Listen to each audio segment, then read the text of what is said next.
Here I have ULEFONE Note 13P, and today I'm going to show you how to take screenshot on this device.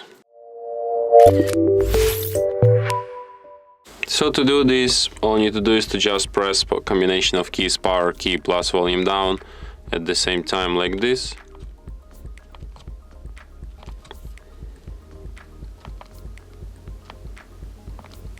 And that's how you can take screenshots. So let me show you once again. Power key, volume down. And that's how the screenshot is taken. You can find your screenshots in gallery, in the photos application. And here they are.